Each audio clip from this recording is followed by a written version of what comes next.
Hello everyone, welcome to my YouTube channel English literature zone. आज के video का हम लोग का टॉपिक है जीबी शॉ के बारे में पढ़ेंगे। तो वीडियो शुरू करते हैं। वीडियो जो है काफ़ी इजी लैंग्वेज में होगा।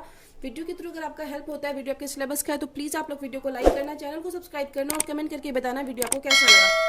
तो वीडियो शुरू करते हैं। So far as G B Shaw is concerned, मतलब जहाँ तक जीबी शॉ का संबंध है, he was an Irish playwright, एक आयरिश प्ले राइट यानी नाटककार थे, क्रिटिक आलोचक थे और पॉलिमिस्ट और नीति शास्त्री एंड पॉलिटिकल एक्टिविस्ट और राजनीतिक कार्यकर्ता थे of the modern history of British English literature. British English literature के आधुनिक इतिहास के मतलब क्रिटिक प्ले राइट के रूप में जाने जाते हैं। कौन? GB Shaw. Generally he is regarded as the second best dramatist English literature, English literature के सेकेंड बेस्ट ड्रामाटिस्ट के रूप में जाने जाते हैं after William Shakespeare. William Shakespeare के बाद Shaw is one of only two people to have won both an Academy Award and a Nobel Prize। Shaw मतलब उन दो आदमी से एक हैं जिनको कि दोनों अवार्ड मिला है। कौन कौन सा? Academy award and a Nobel prize for literature, literature के लिए। He was awarded the Nobel prize in 1925 और 1925 में उनको नोबेल प्राइज मिला था। फिर आगे G B Shaw, full name George Bernard Shaw. G B Shaw जिनका कि पूरा नेम जॉर्ज बर्नर्ड शॉ है, was born in Dublin Ireland.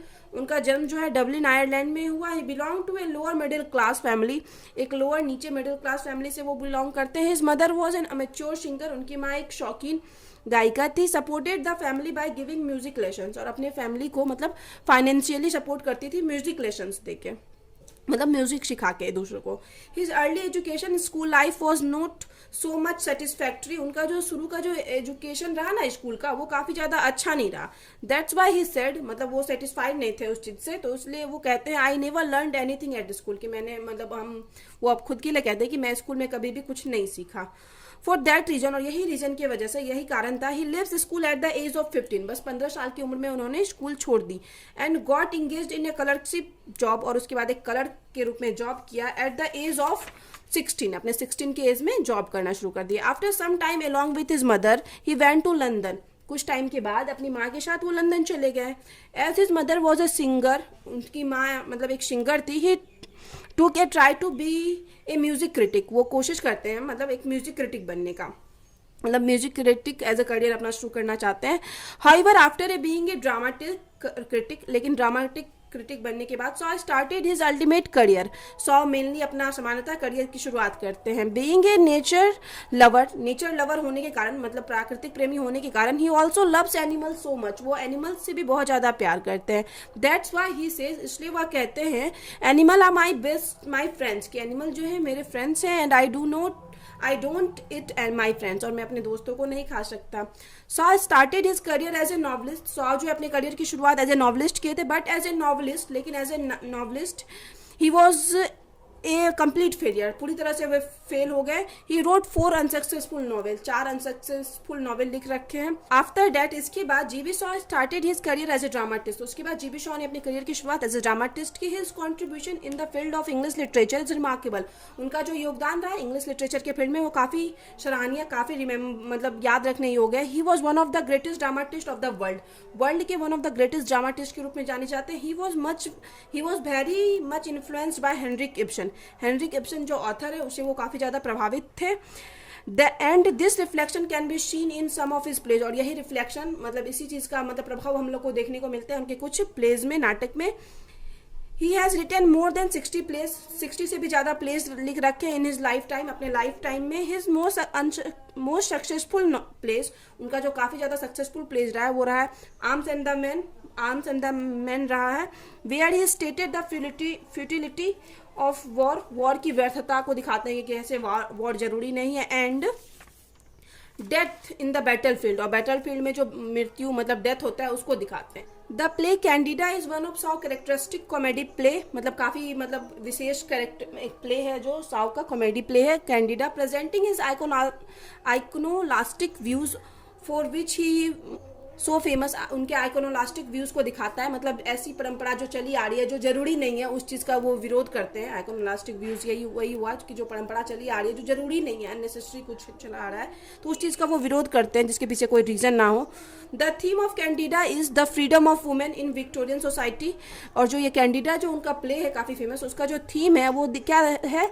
The freedom of women, women की फ्रीडम, स्वतंत्रता को दिखाता है इन विक्टोरियन सोसाइटी, विक्टोरियन समाज के। To choose her on way, ताकि वो मतलब दिखाता है कि कैसे वो अपना वे तरीका चूज कर सकती है ऑफ लाइफ, अपने लाइफ का।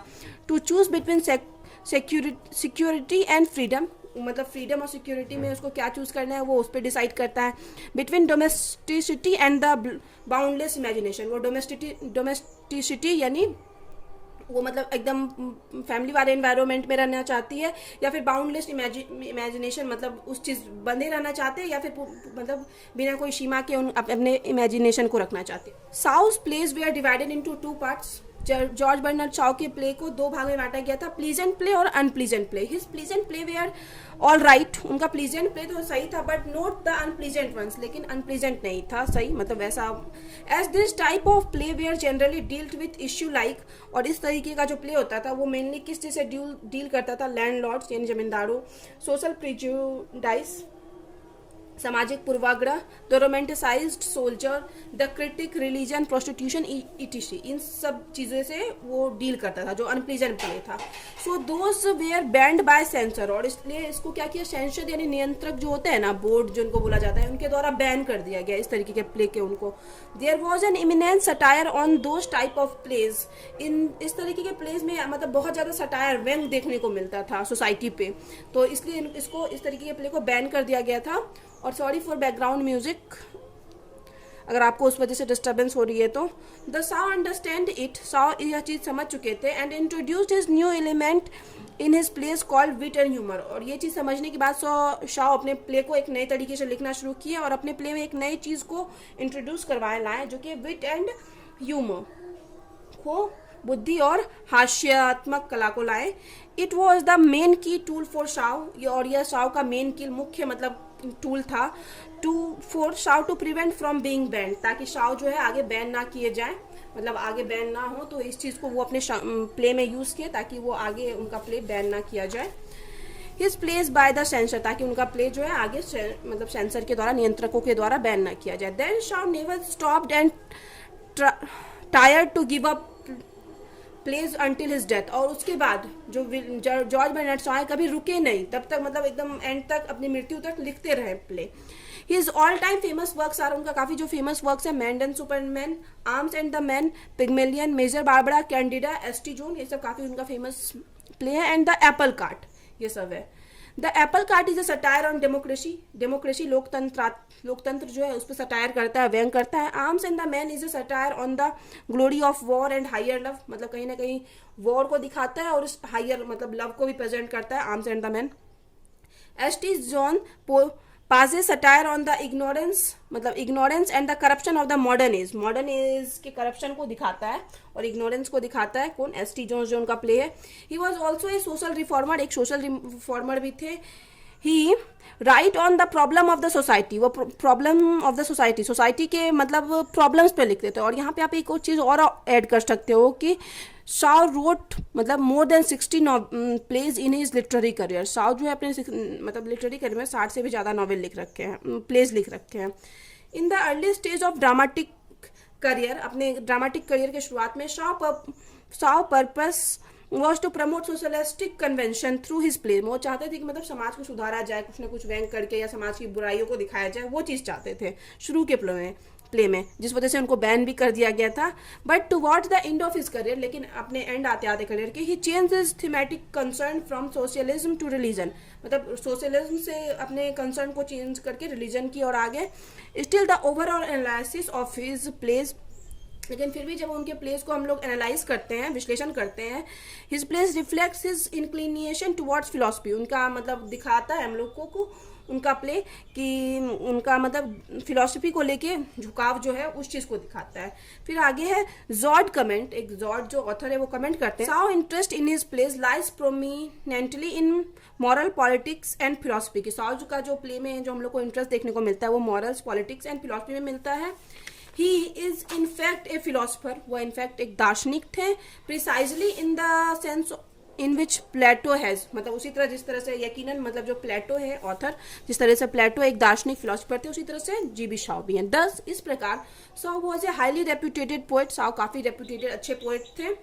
ऑफ द मॉडर्न एज के, मतलब काफ़ी ज़्यादा उनका रेपुटेशन हाई था। The work of GB Shaw form a bridge, एक ब्रिज का काम करता है जीबी शॉ का work between the Victorian period of the 19th century का Victorian period and the clear language of the modern drama, और modern drama के clear language के बीच। His reputation can't be compared with the any other dramatist, उनके reputation को किसी और dramatist से कंपेयर नहीं किया जा सकता। दैट इज वाई, और यही रीजन है कि English literature is highly indebted to George Bernard Shaw, कि इंग्लिश लिटरेचर जो है वो काफ़ी ऋणी रहेगा जॉर्ज बर्नार्ड शॉ का एंड हिज लिटरेरी वर्क, और उनके साहित्यिक वर्क का। तो यहाँ पे वीडियो खत्म होता है। वीडियो आपको अच्छा लगा, आपके लिए हेल्पफुल है, तो प्लीज़ वीडियो को लाइक करना, चैनल को सब्सक्राइब करना और कमेंट करके बताना वीडियो पर कैसा लगा। वीडियो का पीडीएफ चाहिए तो आप टेलीग्राम ज्वाइन कर सकते हो, टेलीग्राम का लिंक आपको इसी वीडियो के डिस्क्रिप्शन में मिल जाएगा। और वीडियो से रिलेटेड कोई डाउट है तो आप इंस्टाग्राम पे टेक्स्ट कर सकते हो, इंस्टाग्राम का लिंक भी आपको इसी वीडियो के डिस्क्रिप्शन में मिल जाएगा।